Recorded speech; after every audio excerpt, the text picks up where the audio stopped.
episode 4 of The Power of Now with Rich Bruckner.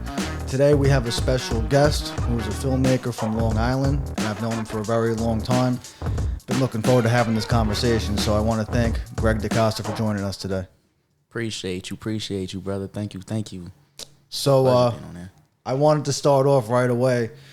So your Instagram handle is Zero Gin. I'm gonna put all your I'm gonna make sure I put all your links and anything you want to promote in the description as well. But the reason why I brought that up is because when we were in like high school, you always had spoken about this TV show Zero Gin, and that's kind of like at that point in time, we're talking about probably 15 years ago now. Like, I already knew when we were like 16, 15, I was like, this guy's going to do something when it comes to media, filmmaking, stuff like that. Because whenever you talked about making a TV show or a movie, it was never, this is what I want to do. It was like, this is what I'm going to do. Like, you had the belief in yourself and you were always certain about it. So where did that belief in yourself come from? I don't know. It's so crazy. Like when I think about it, like all the way back then, right?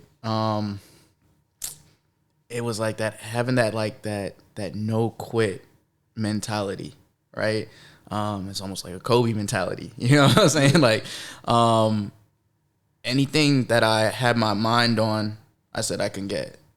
You know, and then when you start paying attention to like certain books out there, like 48 Laws of Power, or Asking and Is Given, and you know, like the Master Key, like all these things, they teach you these things. But like back then, I didn't have that stuff. Literally, it was just a mindset and a goal to me where I'm like, okay, if I can go ahead and I can say it, then I can go ahead and make it happen. And that's literally just how it started, man. I remember getting an iPod Touch from Christmas from my mom, and then I'm looking at this. I'm like, what am I going to do with this besides listen to music, you know? But I really was like, you know what? Let me start going ahead and putting things inside my notes. And it really began with, even before then, it was like me messing around with like action figures, bro. Like it was literally just I'm messing around with it, and I'm like, yo, the stories that I'm coming up with, these are pretty dang good, you know. And so when it came down to it, it was like I have to now create something that is not only a story that I'm gonna like, a story that everyone else is gonna like. And certain people are going to be able to say like, oh, like something like that happened in my life. And they can compare their lives to the stories that I create within inside of Type Zero, within inside of anything that I create. Everything is always somewhat realistic, but also it's a little bit of twist of stuff that my mind just comes up with. Yeah. That's it. I like that process. And I pay a lot of attention to different writers and creators that I'm interested in. And I know like Stephen King said that when he creates a story, he starts with like a what if. And the question's always like, what if this happened? How would I react in real life? And how would people react in real life? So, I mean, that's like a great place to start. Like take the reality of human beings and how we are, and you just might put a crazy scenario around it, but the rest of it's real. Absolutely. You know, and that's where it's relatable. Like when I watched The Walking Dead, there was a lot of times I watched it and I put myself in their shoes. Like, shit, what would I do if like I was literally in that situation where I'm in survival mode? I got to link up with the right people. And, you know, now we're battling against other tribes of people. And, you know, like that's what's interesting to me about like TV shows and films is like being able to internalize the characters and think about how I would react in their situations. Yeah, absolutely. Like those right there. Honestly, it's funny that you brought up Walking Dead because I never got to finish Walking Dead. Neither did I. I stopped right when Negan like came in and took over. I think when that season ended, and he's like revealed on the last episode of whatever season that was, I don't think I ever picked up from there. Yeah, I think I stopped 100%. I stopped when I think Rick was coming off the show, and I was just like, You know what I'm saying? Yeah. But no, like 100%, like with all that stuff you're saying, like it's you know, when you're coming up with these stories, man, everyone has a specific process on how they do things, right? Mine, I literally just take bits and pieces from what I know, and then I just throw it into a story, and then I say, I do the what ifs, like, what if this happened, or what if Terrence goes outside, and when he goes outside, he looks both ways, but instead of looking like straight ahead of him, there's like a truck that's coming at him. You know what I mean? Like, it's like there's certain things that you can just mess around with and you'd be like, oh, okay, that didn't make sense, but let me go back and do it again. Right. You know what I'm saying? So drafts, writing drafts is crazy, but yeah, it's all a part of the process, man. I can honestly say I love this thing, man. Since I started this, from starting like to write things like as a kid, I remember writing it inside, as I said, my iPod Touch, and I was writing it into Microsoft Word. And how I started, honestly, was just start typing. Yeah, just start typing. It doesn't matter what it is, just start typing, because then your mind, it's like it's trying to go ahead and understand things, right? Yeah. And so when you're going ahead and you're just like right, it's like your mind's gonna say like, how would this make sense? And then it starts formulating things, and you start thinking about like shows or movies or just life experiences that you've been in or been a part of, and it's just like, boom, that's the creative process of it, man. It's a journey, but I love it. When you first started writing, did you look into formats like how they write screenplays, or were you just like writing down like how you wanted everything to play out and then figured out the format later? Yeah, so like when I first started writing, as like I said before, so I was writing in Microsoft Word, and I wasn't even worried about a format. I was literally just like, let me just write. Let me just write to write. And I learned that after a while, I was watching, this is my favorite show of all time, Smallville. I was watching Smallville, and that's when I started realizing like the stuff that I'm writing, what do I want to do with it? Where's the direction that I want to put this in? And I'm like, oh, I want to create like a TV show, or I want to create films. And when I said that, that's when I started looking into how to create scripts, right? And I started off with a program called Celtics. And Celtics had literally all the elements inside of there. And then I just started writing, and then I had to do research on like understanding like what the actions were, like characters, the dialogue, everything on there. There was just so much things that's on there that you could just easily pay attention to. Or just my biggest thing I would say to anybody who's gonna like pick up a script or who wants to start screenwriting, look online, find a script or of a TV show or of a movie that you like, follow the guidelines of that.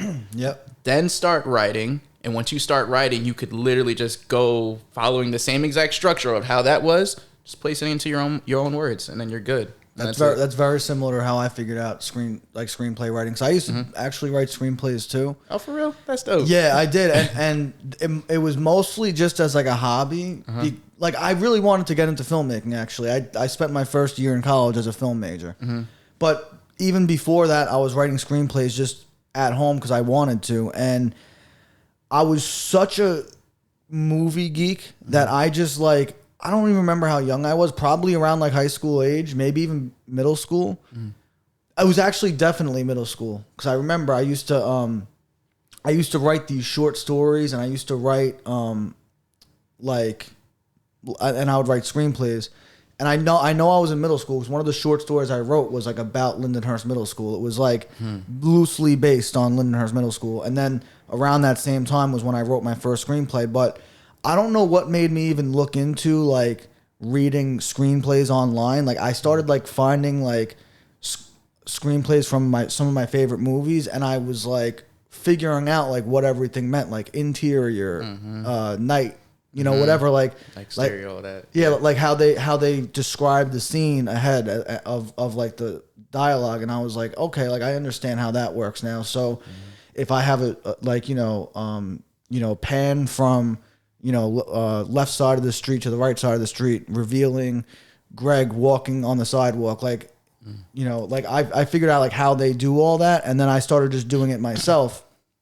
And it never went anywhere other than like when I was in college and I was in a screenwriting class, like I had a lot of practice doing it. So like I aced every project we had because it was basically just every time we had to like write a short screenplay for a short film that was, they would say like 15 pages long. They wanted like a 15-minute film. So they'd be, whatever. And then it made that class very easy for me. And one of the screenplays I wrote, I wonder if I still could find, because it was actually a fucking, like, it was a story I would like to tell it. Like at some point in my life, if I ever make a short film, I would love to tell that story, because it kind of, I don't want to say it was like Crash, but in a way it had a similar kind of lesson to it. Right. And it was a similar kind of way that I told the story, in that like I believe I started it off chronologically at the end and then like flash back to the beginning and cut back and forth through time. And then in the end it kind of reveals like a person that's actually dead is able to communicate with somebody who's alive in a way that I won't reveal. But it's one of those stories where it's like the person who dies gets to have his last word, and it's something meaningful. So. Man, you better find that script. Yeah, so I don't know if I could like, because the crazy thing about it is this was in 2009 or 2010. And I don't even have access to the email address or anything like that, because I'm pretty sure I had to email it to my professor. But I do have the laptop, I believe, still. And if I could still get it to turn on, if I bring it to the Apple store, because like when I got my student loan, they gave me like X amount of money, and there was like a few $1,000s above what tuition and room and board cost. So like that's what I lived off of. So the first thing I did when I was like, oh, I got $3,500. I'm gonna go buy a MacBook Pro, and then I had like that much less money to live on for the year. So I had to find a way, but I always did back then. And but yeah, that just brought me back just thinking about like how the screenplay format goes. And bro, honestly, I could see myself getting back into like just writing, because I always enjoyed writing. Like I said, I wrote short stories. When I got older, I wrote poetry. I always was writing something, regardless of what the format of it was. Yeah. Going back to books though, I took a note down, because you mentioned the 48 Laws of Power and Asking It Is Given. That's one of my favorites. Those are two great books, especially 48 Laws of Power for me. Bro, that book is so like revealing. Like if you haven't read that book and you're watching this, go read it. Like just read like one law at a time. There's so many laws in there where I've like seen it revealed in my life, either after I read it or it related to something that I've already gone through. And they even give real life examples of everything when you're reading. That's 100%. What I loved about the book. Like they talk about P.G. Barnum, what's it, P.T. Barnum a lot from the Barnum and Bailey Circus. I didn't know all this stuff about his life before I read that book, and it was like it made me actually respect him a lot. Like his strategy and like how he made the laws of the world work around what he wanted to create. So at what point in your life did you pick up those books? I think this was when it had been like 20, I want to say 15, 20, I think it was 2015, 2014, something like that. And it was actually, during a breakup. Okay, that makes sense. Yeah. So when I went through the breakup, I got, I think the first book that I got was Asking It Is Given. Then I got 48 Laws of Power, which is kind of backwards, but like there's still, regardless of it, amazing reads. And the thing is with like, so Asking It Is Given, right? As I'm going through like this breakup and I'm reading certain things with inside of there, it's almost like I could stop in the book, right? And then if I go through something in my life again, not even and again, but I'm going to, but like when I go through something in my life and I'm just like, damn, I don't know how to handle this. Mm-hmm. I go back into where I left off at. It's almost like it moves with my life. And it teaches right. me on like how to handle the situation that I was going through. And it makes my mind so much stronger. So what I try to do is I try not to read everything. I just try to go ahead and use it up to certain points. Like everything that I've learned already, I can apply it to the stuff that I already know. Mm-hmm. But if there's something that I've gone through that I don't know how to handle, as I said, I'll read it and I'm back. Yeah. I'm back. Yeah. It's just like, okay, cool. Like this is another thing that I've learned. It helps. It really, for some reason, I don't know why, like, it really just helps my mind to be stronger and how to react to certain things and not to like overreact. Like, what was one of the things where they were saying, basically like never like outshine like the master. Yeah, you know that's one of the earlier laws, I think. Mm-hmm. Like the so the servant should never outshine the master. Yeah. Right. So it's like that taught me so much on how to be humble and like how to just really just like whenever somebody tries to say something to me, right, and if they're trying their hardest to go ahead and be like, yo, I'm gonna put this man down. I'm gonna put this man down. Right. In my mind, I'm already thinking like, no, you're not. Yeah. But like you could say whatever, and then if I have to, maybe I'll just say, yeah, no, sure. My favorite thing in the world is to be underestimated. 100%. I love when somebody 100%. Underestimates me, and I'll let them, and I'll be like, yeah, you're right. Like I'm not that great at that. But in my head, I'm like, if I'm gonna try to prove how great I am, I'm gonna make myself look arrogant. I'm gonna be less likable to everybody around the situation, including the person who I'm arguing with. Where like a lot of times, if you just step back and you concede, now you're gonna be more likable, and they're gonna keep underestimating you, and you can continue to grow in silence instead of like showing everybody your next move. Right. So I always say like, yeah, like go ahead, underestimate me. Like when people think that I'm not going to succeed at something, I'd rather them believe that a lot of times. So yeah, honestly. So yeah, that was one of the things I took from that too. And like, you know, it also says something about like, it says something along the lines of like know how to, it doesn't say to separate yourself from your enemy. It basically says learn how to use your enemy. And so like when I know somebody has bad feelings towards me or wants to see me fail or something like that, like I'm not thinking about like how I can get them back. I'm thinking about how I could use that energy that they have towards me to actually benefit me in one way or another. Yes, sir. Yes, sir. That's real. That's so real. I can't even reveal the specific scenarios where this is played out because it'll ruin my fucking game. but I do that shit all the time. Right. You know, and you know, anybody who knows me kind of like can see how that's true in a way. Like people that really know me that are in the inside parts of my life, they see how I move like that and like they know exactly what I'm talking about. But yeah, I mean that's such a great book. Yeah. And now I'm just realizing like I think Mike had mentioned some books when he did the podcast. I'm going to go through my notes later, but I think what I'm going to do in my YouTube channel, because I have like all these different playlists of different topics. I'm going to start, I don't know if I'll start a new playlist or try to find one that it relates to that I already have, but I'm going to start like keeping notes of any books, movies, or anything like that that's like suggested or brought up on the podcast and do a separate little like 5-10 minute clip.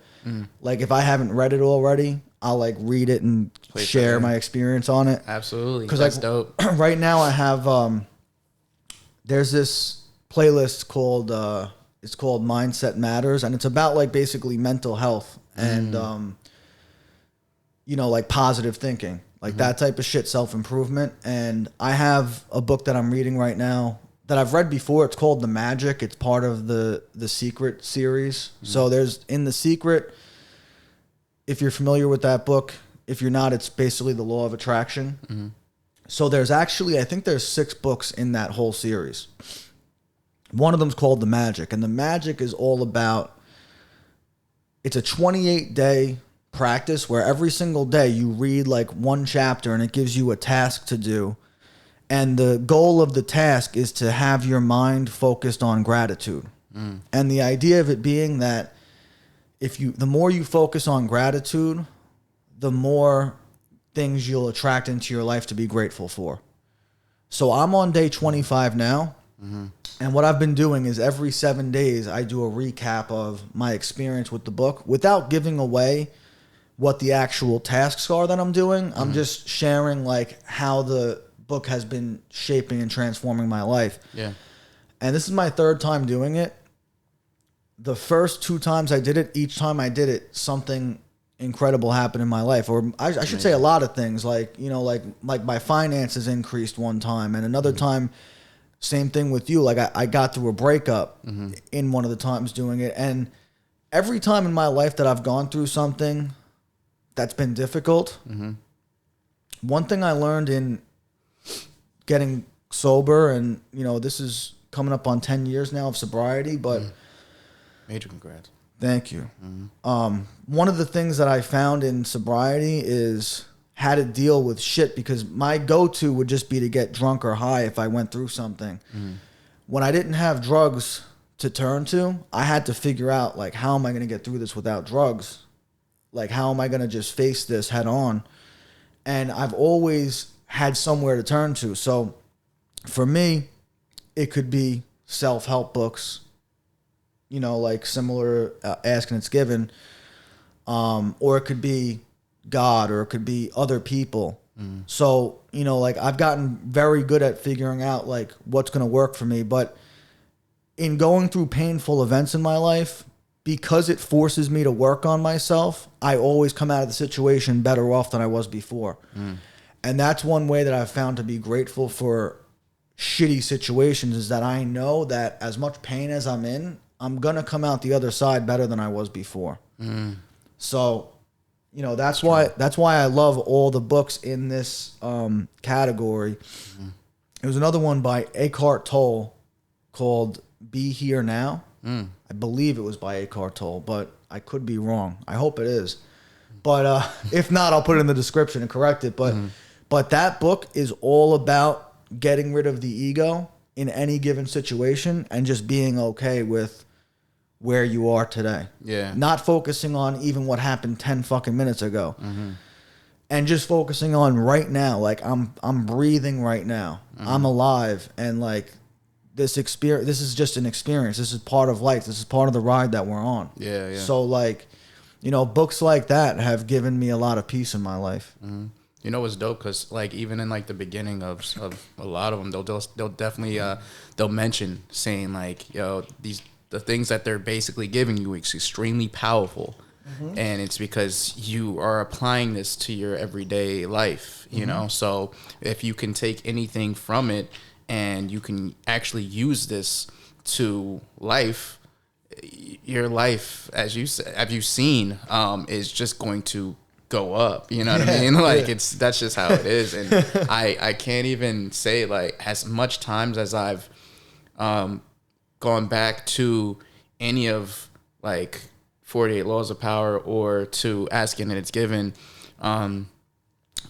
every time my life changes. And it's like I realize how powerful those books are, and I'm just like, all right, I'm good right here. Right here.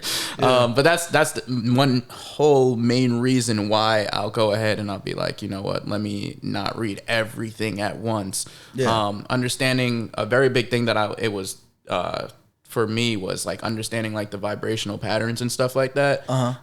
That was very big, because it was like to understand like, yo, what you can accept and what you can't accept. Understanding how other people are as well. Just being like, yo, listen, like your vibrational pattern is definitely not like not aligning with mine. You know what I mean? So it's like we can't even probably be in the same room because I might freak out.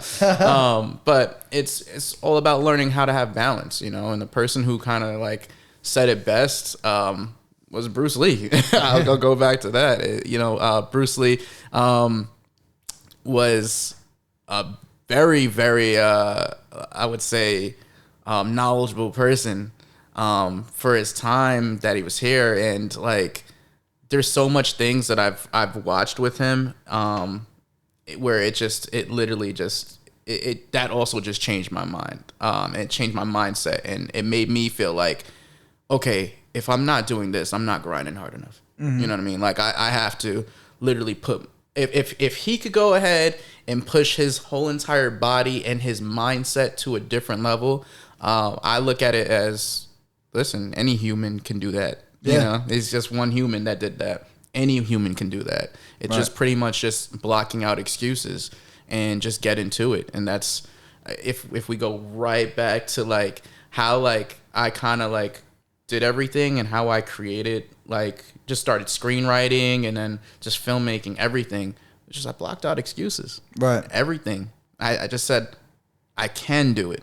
Right. Every time you say you can't do it, you're literally saying it to the universe. Right. And the universe is just laughing at you, saying like, oh, you can't do it?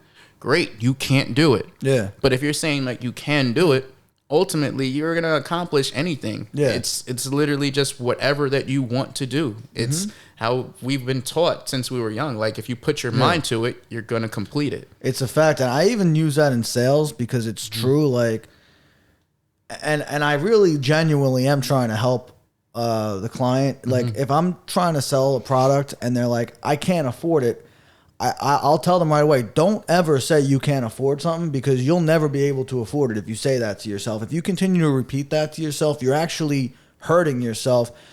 I'll say, like, if you don't want it, tell me you don't want it, but don't tell yourself that you can't do it, because you're hurting your pockets when you say that. Right. I really do, and it's something actually. And I quoted Joel Osteen on this too, because he says it in a perfect way and relates it to like biblical writing. But he says we have to reap the seeds of the fruits that we sow. So if you want apples, you can't plant cactus. You know what I'm saying? Like you can't plant a cactus if you want apples. You know that and so and like that's why I tell people, like, if you're telling me you can't afford something, you're never going to be able to afford it. So saying now's not a good time, or I just don't want it, I'm not prioritizing it, that's a lot different than saying you can't afford it. Like chances are you have the money in your account, it's just you're prioritizing something ahead of it. Right. So I don't like to let people have self-limiting beliefs, regardless of not if they're going to buy a product from me. It's, I feel like I'm doing them a disservice if I allow them to have that self-limiting belief. And, even outside of sales, if I'm having a conversation with somebody and they say they can't do something, I'll correct them because I care enough about them to not let them have that self-limiting belief. Right. That's dope, man. That's really dope. and bro, like this topic, I just wanted to point out, I had no idea that you were into this. And the last guest on my podcast too, Dom of the Year. I don't know if you saw that whole viral pizza review with Dave Portnoy on Barstool Sports, but he was up in Boston and he's reviewing pizza because that's what he does. He goes to different pizzerias all around the country and rates, actually around the world. He's done it in different countries, but he'll do a review on the pizza. In this one particular review, there's a rapper up in Boston that recognized him and comes up and he's like, my name's Dom of the Year. What's up? And he's kind of having like his 15 minutes of fame talking to Dave Portnoy, who's got millions of viewers. And the owner of the pizza shop comes out and starts, cursing out Dave and kind of steals Dom's spotlight a little bit. And then Dom like jumps back into the frame. He's like, Dom of the Year. He keeps saying his name. And he kind of went viral off of the review because everybody was like, this guy's awesome. Like he just keeps on throwing his name out there. He's staying positive in the moment. And so, like, he's got, like, an online store and, like, all his clothing sold out, all his products, like, his whole store got sold out. And his Instagram blew up and his music started getting more attention. And so, I reached out to him and I got him to do the podcast last week. And while we're talking, he was talking about the whole scenario and how the reason why he got a lot of attention was because he managed to stay so calm in the moment. And I just asked him, like, I was like, has that always been your temperament, or like, where did that come from? And his response was like, I read The Secret, and it was another guy who, like, I was like, I had no idea he was into this. It just so happens that, like, and that's why I believe, like, this book I'm reading right now is attracting me to be around, like, the people that I should be around. As I'm building up this podcast, and all the guests that I'm getting on here are all into the same shit without me even knowing it. That's not a coincidence. Yeah. And so yeah, I'm really excited to see where this podcast like takes me from here, because like I've been having conversations with some awesome people, and I love seeing how this all unfolds. So obviously I'm gonna keep this going. And another thing I wanted to bring up. So you said Smallville is your favorite show of all time. All time. First thing I'm gonna ask is, what is it about that show that drew you in? Like, were you always a Superman? Like was Superman just your favorite, comic book character, and so that kind of made it real for you, or was it something about that show that drew you into that topic? I think it was more of the show that just like the cast, and the way everything done. Because I'm not saying I never liked Superman. I like Superman, but it wasn't like, oh, he was my favorite superhero. You know what I mean? And then, but that show made me learn and love Superman. Yeah. You know what I mean? So, but it was literally like, to me, it was like the perfect cast. It had Tom Welling, Kristen Krug, Michael Rosenbaum, all that, like John Glover. Yo, there was everyone inside there. Literally, like, I was so inspired by just the way that their acting was, and that it was such like an early show to start off, to create something where all these other shows were like kind of following suit. And not only that, but like even movies were just like, they had to keep up to this show. And I think that was just so dope, honestly. And it created something in my mind, because as I'm looking at this show, this was the show that really started it for me, when I was like, okay, I like the way that this looks, but I would probably change this just like this. Now, mind you, as I said, that show to me is perfect. I love that show. Yeah. But there was just certain things that I was thinking of. I'm like, damn, I would have did it this way. Damn, I would have did it that way. Yeah. And that's how Type Zero came upon. Like, it came out of that show. I was inspired by Smallville to create Type Zero, which then created Zerogen. So like, that's how everything had like it was a domino effect, right? And that show did it for me. And man, there's been like those times at like Comic-Con or whatever and stuff, where they would like show up, and I would be like, damn, should I go? Like, I really want to tell these people, like, just to meet them, be like, yo, like, you guys honestly changed my life. Yeah. Because it opened up something for me where I was just like, I'm able to make something that is like a sci-fi live type of thing, where it's not just like Star Wars. It's like these guys that are going through like real life struggles or things inside of their life, and they just have superpowers, and it's just like, it was so cool, man. It was really so cool. But, yeah, Smallville. That's also my brother-in-law's favorite show, and I mean, he's a big Superman guy as it is, but like that show, like, it changed. It didn't just change like comic book shows, but it really it was one of the pioneering shows of that time. Like, there's a lot of TV shows. Like, I look at The Sopranos as a TV show that changed the way that people make TV shows. But same thing with Smallville. I mean, Smallville, that was on the CW. Yeah. Like, it was on WB before it was on CW. Okay, yeah. You know what I'm saying? So, and same thing with like that was, they actually made some really revolutionary shows in a way. They made Supernatural too. Supernatural's another Supernatural's a great fucking show. Yes, yeah. I had to stop watching that show. As well as House, because it was really House's fault. Bro, I fucking started getting anxiety attacks, like thinking I was dying because of fucking House, bro. Like, I watched that show, and then like something little would happen where I would get like a weird pain in my head or like in my chest or something. And I was like 16 or like around that age. But I would think like, oh my God. And you know how like, I don't know if you watched House, but like every show, it would be like somebody would come into the hospital with something that seemed like not a big deal. Yeah. And then House would be like, oh my God, get him into the emergency room now or he's going to die. And it would be like, I remember one episode was like, this guy was eating like a hamburger or something and there was a toothpick in the burger to like keep the bun on there. And like a little tiny splinter of the toothpick like went down his throat and got lodged in his like small intestines like 24 hours later. So he had no idea what was even making him sick, but it was something like very small like that. So ever like I remember watching like that episode and then like maybe like the next day I started having like stomach pains. Obviously not the same shit, but right. in my head I'm like, oh no, did I fucking swallow a piece of a toothpick? I'm like, I'm gonna fucking die now.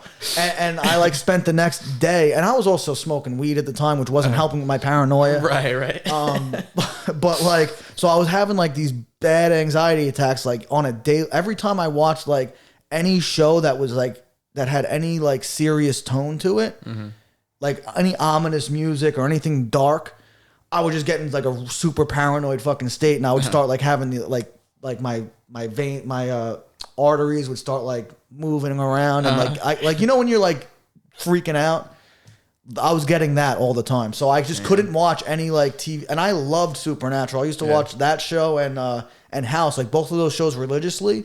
And after like that one thing that happened, I just couldn't watch them anymore. I never watched them again. Damn. But now they're on Netflix, bro. I could see myself binging, especially Supernatural, because I watched at least probably 6 or 7 seasons of it before I got. I think there's 15. Yeah. So I know there's a lot that I never seen, and I would like to go back and watch the ones that I already watched because, like, I'm obsessive about that. I watch The Sopranos every year. I watch Breaking Bad like almost every year, probably like every 18 months or so. Yeah. There's certain shows that I could always go back and watch, even if I'm like watching it as I'm like doing some work from home and like 4 or 5 episodes pass and I probably only see like, you know, little bits and pieces. But like, I just like watching these shows again, like, you know, remember. And there's times that you'll see things that you never noticed before, or you'll relive parts that you love, like, you know, certain parts where characters do something that you're like, fuck yeah, like he got his revenge, like fuck those motherfuckers. Right. Like that's the shit that I like about TV shows, is seeing people get vindicated, you know? And seeing like my favorite characters. And then obviously there's parts that I don't like when my favorite characters go through shit where, like, you know, like in the end of Sopranos, a lot of people argued about what happened, but they basically revealed finally that, yeah, like Tony gets whacked at the end. And it's like, yeah, like, and not even him getting whacked, but like watching him devolve to that part of his life where the whole family just collapses in that last season. It's hard to watch because you spend the first like 5 seasons like falling in love with these characters, and then slowly they're all getting fucking killed and they're all turning on each other. But that's what's cool about TV shows to me, is like, yeah, you can get invested in a character in a movie, but there's a different investment you have when you watch a TV show for 6 years in a row. And every week you have a whole hour of learning about these characters' backgrounds and seeing who they are as people. You really get invested in characters in a different way when you watch a TV show compared to a movie. And that's what I love about TV show. And that's why I always thought, like, when they made the Harry Potter movies, they made 8 movies based on 7 books. And these books are like 600-700 pages long. And I'm like, how the fuck do you think you're going to realistically get a 700 or so page book into a 2.5 hour movie? You're going to have to cut out a lot of shit. You know, like when you write a screenplay, it's like 1 page equals 1 minute. So, I mean, what is 700 minutes if you dial it back to hours? I mean, you're talking about 120 minutes is 2 hours. So 2, 4, 6. You would need like 8 hours almost to tell just to go ahead and get an entire story out.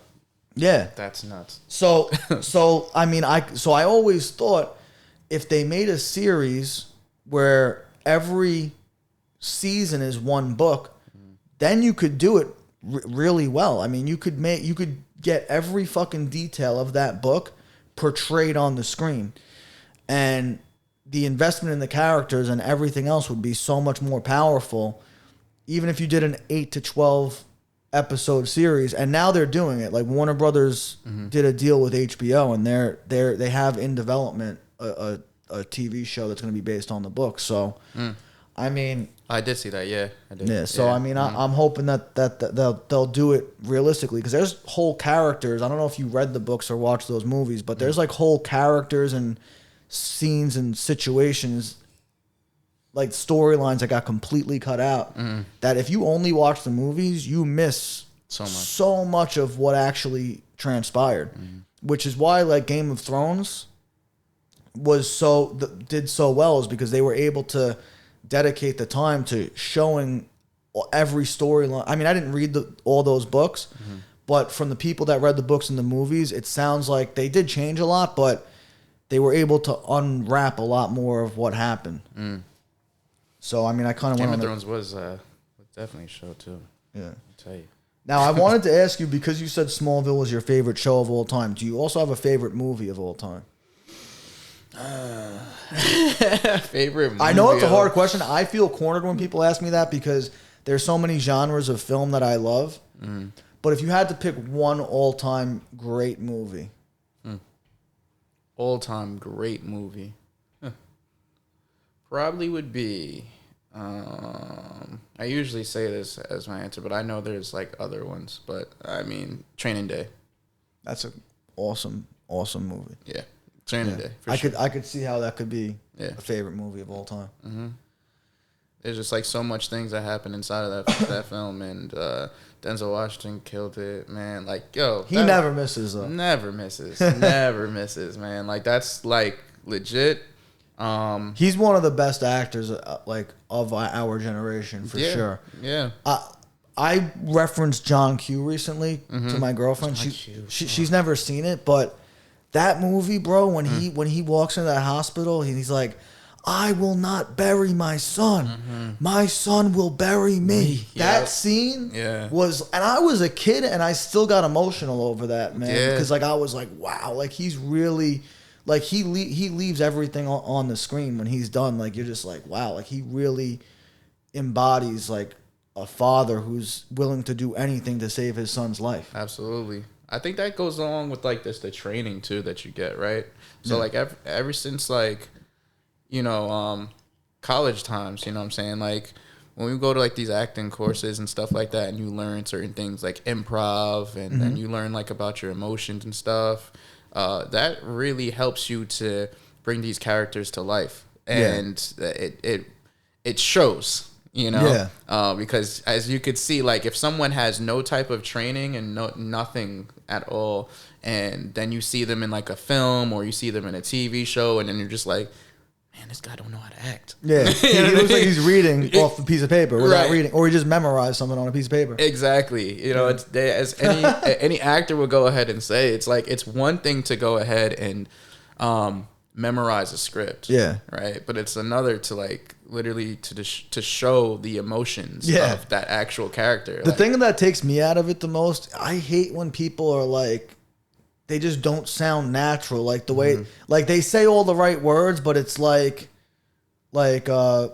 instead of being like hey, how come you didn't come straight home from work, they'll be like, how come you didn't come straight home from work? Or like, it sounds like robotic. And when I hear somebody on TV and they just don't have the right emphasis on the right syllable, or they don't like their tonality and the way that they ask the question is just off. Like you could tell that they put the emphasis on the wrong word. You know what I mean? Like there's so many times I see that and I'm like, why the fuck did the director not have them reshoot that? Like just tell them like when I read something, there's a natural flow to it. As long as I comprehend what's trying to be said, there's a way that I comprehend it. And if I was directing something and the actor like said it in a different way, I'd be like, wait, like this is how you gotta say it. You know, like I just don't understand how certain shit gets through. I think that's the important thing too with directing, right? So like inside of my films, like I have like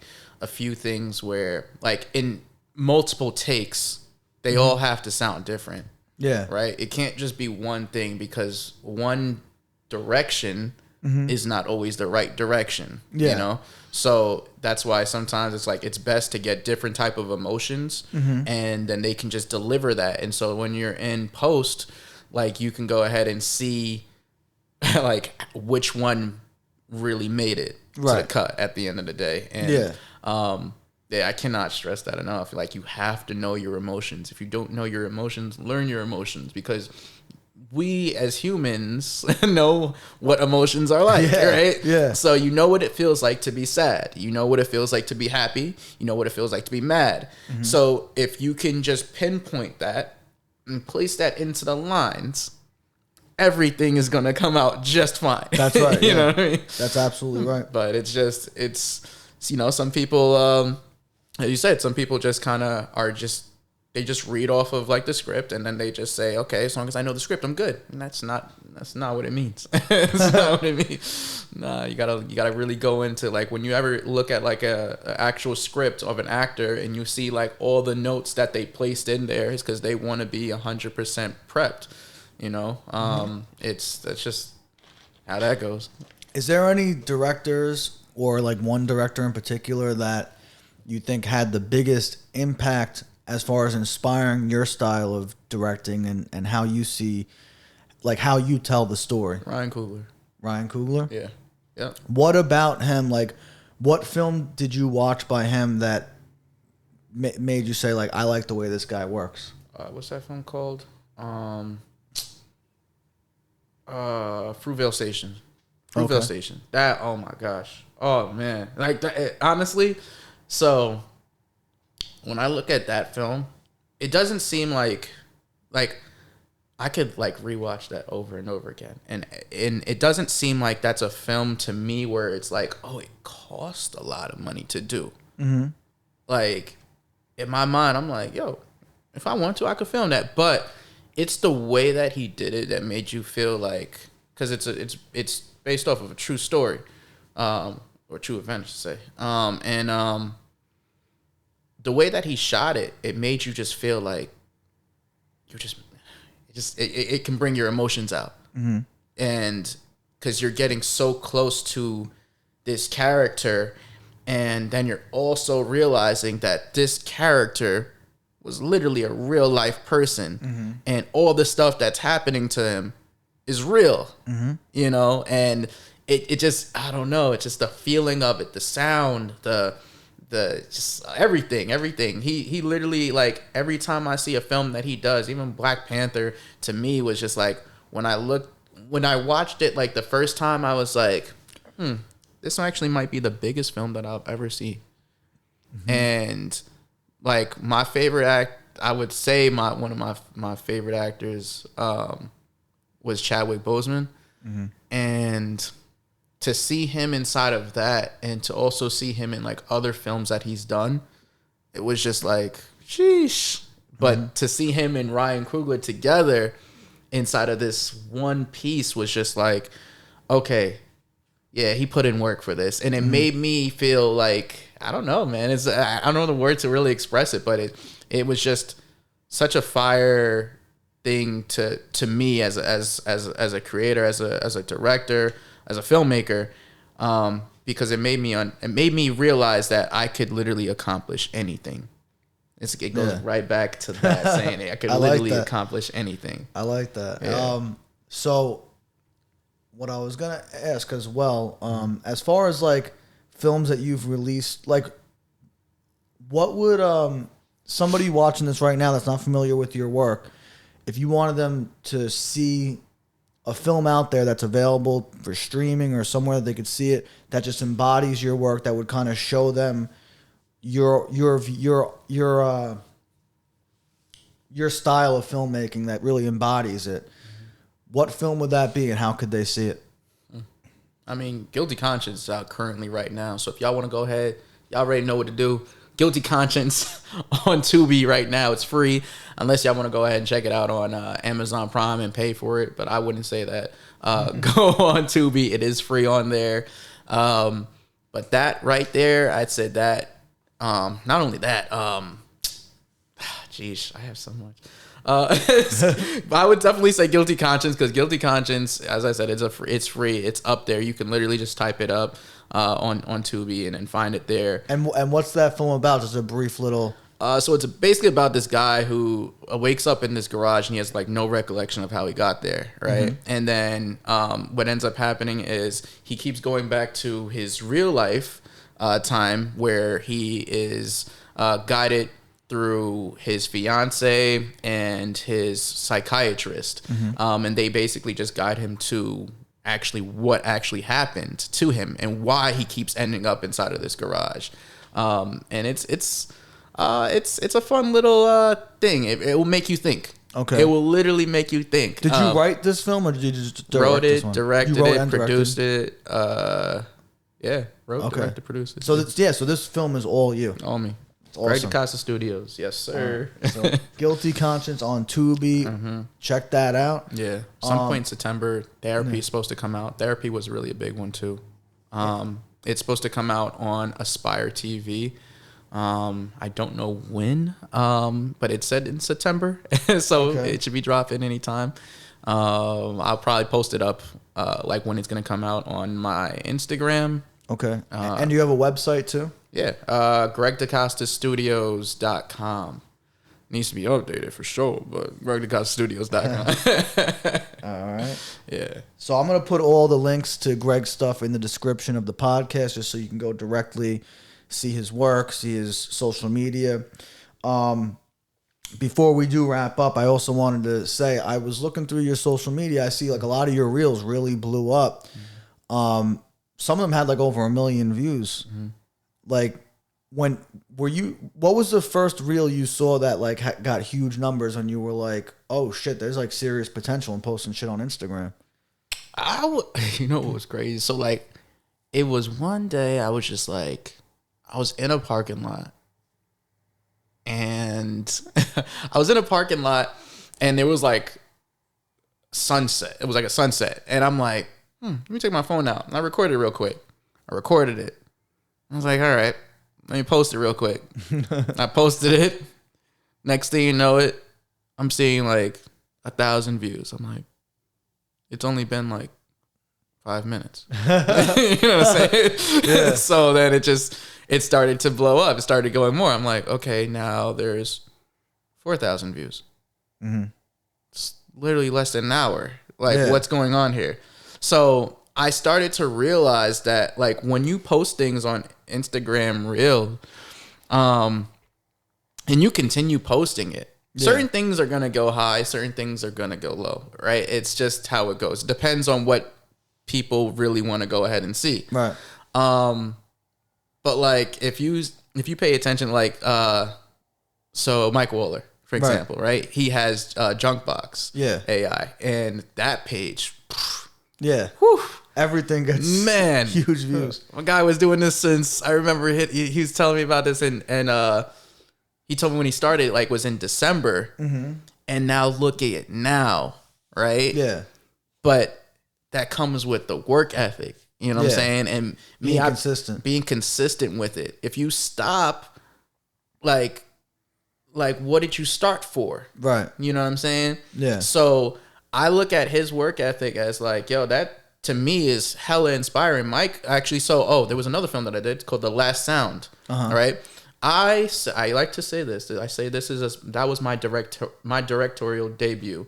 Even though I had another one, it was called Control, but I like to call The Last Sound as it because that was my first one where I acted, I produced, directed it. Mike was the director of photography for that. Okay.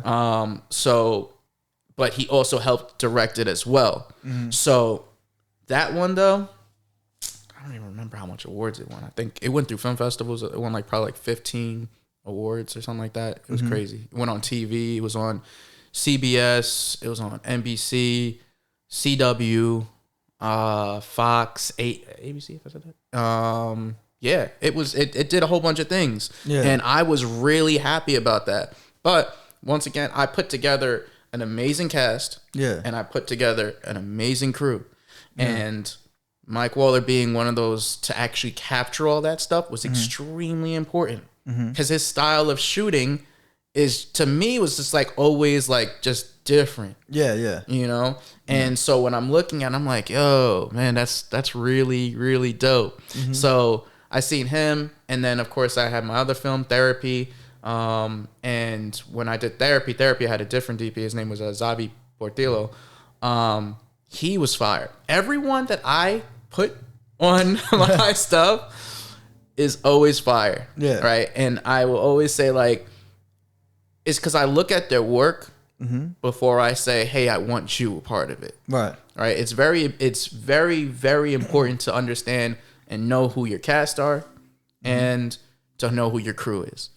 Because these are the people who you're going to be working with. Right. And in my environment, as one of my favorite rappers say, Logic, he'll say, he's all about peace, love, and positivity. That's just how I do everything. Like on my sets, peace, love, positivity. I don't like having no issues. Right. I don't like having nobody saying any kind of like crazy story, even though it's almost nearly impossible to stop crazy stories from happening and everything like that. I like it just to be like, everyone who comes on my set is family. Yeah. You know what I'm saying? And we're here to get this job done because at the end of the day, this is what we do. Yeah. You know what I'm saying? And it just shows professionalism at the end of the day. Right. So, but yeah. So do you, when you, this brings me to another question. So when you make films, when you're in the writing process and the storyboarding process, are you taking into account, like, we're gonna have to fund this, like how are we gonna do this, like we don't know what our budget's gonna be, so like is there any time when you're like trying to think of a way to tell the story without going over a certain budget, or do you just storyboard it out and say we'll figure out the budget later? So when it comes down to like the funding part, because I'm writing it, Yeah. like I know where I'm shooting. Yeah. And I know how much the budget's gonna be. Yeah. And you're already picturing in your mind when you're writing it, I'm sure you're like, oh shit, I could do this here, I could do this there. So Majority look at all my films, right? All my films that I've just done solo, right? Yeah. I also work my business partner Antoine Allen, shout out to him. So I've wrote I was a writer on Lola. I was a writer on Lola 2. And some other projects I won't talk about, but like we got some future projects coming out too. Yeah. But for those, he's the producer, right? Yeah. So he basically he knows exactly what he's shooting. He's also directing it too. Yeah. Right. So for me, just being a writer, I just put my mind on a piece of paper or essentially on the screen. Yeah. And then I send it to him, and then he comes up with the budget and stuff because he has investors. And because I was going to ask that too, because a lot of people want to get into filmmaking, but they don't feel like they can do it because they know it's going to cost money that they don't have. So I was kind of asking along the lines of like, for people who are looking for funding, like, how did you start getting funding for like your first films when you were just getting started off? And you like, did you just make sure that your first film that you could self-fund, or did you find a way to just keep the cost low enough where you felt comfortable that you would be able to get the funding? And how did you go about getting that funding in the beginning? So I say it like this, right? So I'm gonna give y'all some gems. Beginning for just Gregg Dacosta Studios, me alone, right? I saved up my money. Saved up. I mean, that could be as simple an answer as that. You know what I'm saying? Like, got a job, put my money to the side on how much it was going to be. You find out how much you're going to pay your actors. You find out how much you're going to pay for food on a daily basis. Yeah, because you gotta feed the crew and the cast. And exactly. You know, and then... Have you ever gone into like a catering business or a restaurant or a pizzeria and been like, hey, listen, I'm shooting a film, I can give producer credit, like, you know, like stuff like that? Because I've heard of people doing shit like that where they'll get like, maybe not every day, but you could alternate and get like a few different restaurants to provide food and in exchange for credit in the film. You know, like that's kind of where my head would go if I'm like, I gotta fucking feed all these people for all these days. If I can cut the cost down in some way or other, you know, so I could put that money towards props or special effect or whatever I need, you know. Like, yeah. That honestly, that way right there works. I do know like someone like Antoine, he's done things like that before as well. Yeah. Where, you know, you speak to the business owner and you say, hey, listen, can we use this location for this? We'll have this inside this film. Yeah. At the end of the day, where this film is going to go, like we have Lola 2 that's on all black. Lola 1 is also on all black as well. And it's on Tubi. And these are big platforms, you know what I'm saying? Yeah. Like, but he'll speak to the business owners and be like, this is where it's going to go, yada, yada. Or he'll be like, okay, so I'll pay you X amount of money, and if we can use this location for like a few hours or so, you know, luckily, like all the locations that I've used in my film, main locations I've used in my film was one, it was at my house. Like I utilized the hell out of that. So any filmmakers out there, literally look at the places that you have, like you can use the hell out of them. Yeah. And you've got friends and family and shit like that. And a lot of people, cause I know, I have a friend that does music videos too. And she had told me at one point that a lot of times people that have really nice houses, they actually want their house to be shown off like that. Like it's like a bragging right. Like, oh, they use my house in a music video. Exactly. So if you just knock on the door and go, hey, you have a really beautiful house. Flattery goes a long way. You just go, hey, listen, like we're shooting a movie and we want to have a mansion where a rich family lives. Could we use your house because that's what your house looks like? First of all, they'll be flattered. At the very least, they're not going to tell you to go fuck yourself. They're going to be like, yeah, I appreciate it, but no. So that's the worst thing that they're going to say. And in the best case, they're going to be like, yeah, that's pretty cool, actually. I like movies. You're going to use my house for a movie? Yeah. Like, I'd love to see my house in a movie. So, yeah. You know, how you position it, ultimately, you know? So, yeah, that's cool. Like, because I always wanted to do that. And so I've always thought about that. And I know there's people out there watching that have the same ambition, but it just seems like such a big deal. Like where am I going to get this money from? But the fact of the matter is you could save your money. There's ways that you could get certain things done for free. And the things you can't get for free, if you save up your money, you could afford. And, you know, and then there's also like, you know, there's platforms for crowdfunding, like, you know, GoFundMe. I forget, what was the other big one besides GoFundMe? There's Indiegogo. I feel like before GoFundMe there was or maybe GoFundMe is the one I'm thinking that was like Kickstarter. Yeah. Was Kickstarter bigger before GoFundMe? I feel like GoFundMe was big. I don't know. I could be wrong. I've never used it. I think GoFundMe is more like charitable things in a way. I think Kickstarter is more like if you have something like a movie or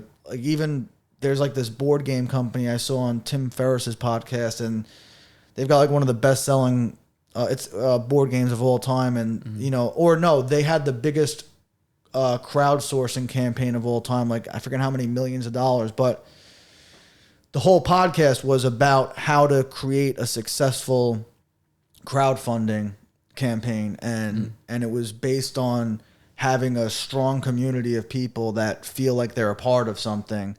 And so that they're more inclined to use their platforms to get more people involved, and you know, so like that was the big thing.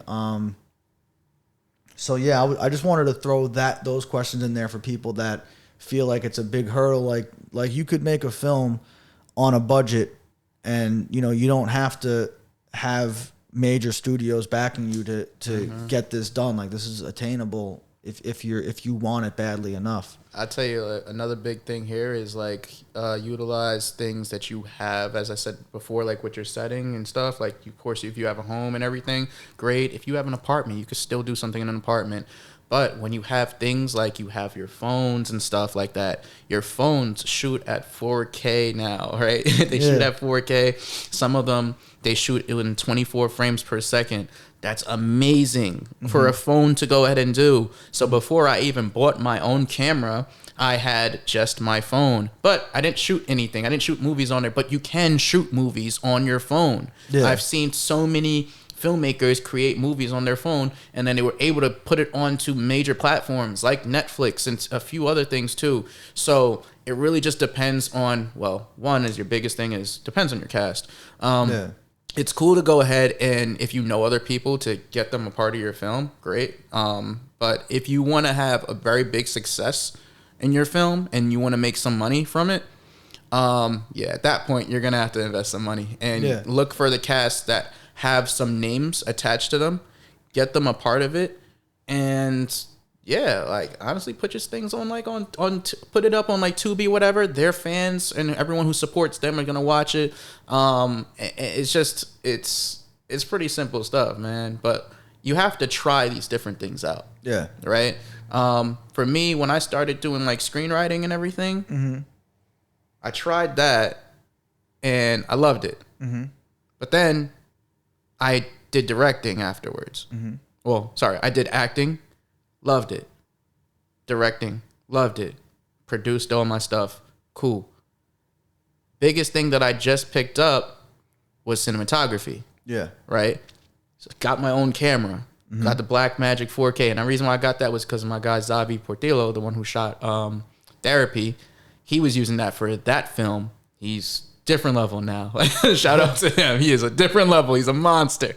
But I remember that camera and I was just like, I want that camera. So I bought that camera, right? And when I bought it, I had to learn it. So I started going out on like events with Mike Waller and stuff, learning the camera a lot more. I got some of my friends and everything to be like, okay, some of my friends are musicians and stuff. So I'm like, yo, let me record something with you and everything. So I started learning the camera more and more and more and more. And even to this day, like I'm still learning the camera. But like, I started probably about, I want to say a year and a half ago to now. If you look at my work, you're like, yo, you shot this? Yeah. Because it was just from all the times of me being on set and learning from others and being taught so much things. It just like, it really just makes you a monster in the game. So I would say don't just stick with one thing, you know. Try doing multiple things and seeing which ones that you really excel in.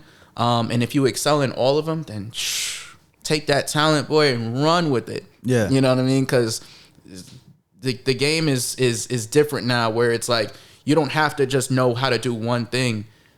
Learn them all. Right. You know, even if you don't know 100% of all of them and you know at least 5% or even 1% of each one, that still makes you 1% better than someone who knows nothing. Absolutely, man. You know what I'm saying? So that's my mindset on it. And that's what I say to anybody who wants to dive into the filmmaking world. Learn it all. you know, do it all.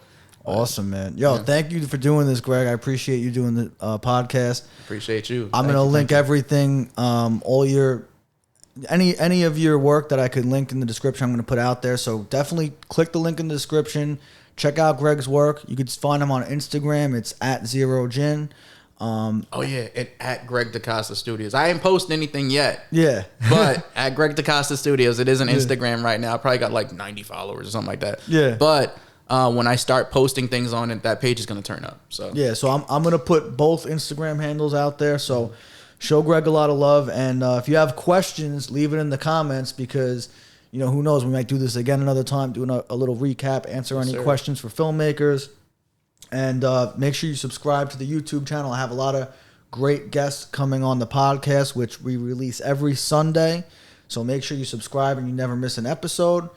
And also leave in the comments who we should have as a guest in the future because I'm always looking for different guests from different walks of life. And, you know, I want to talk to as many people as I can. And, you know, the whole point of this is to showing everybody out there in the world that it's possible to chase your dreams and to give inspiration to people that have always thought about doing something and you know, and are looking for a message out there that it's possible to achieve whatever you set your mind to. So thanks again for watching. I appreciate you guys tuning in and we'll see you next week.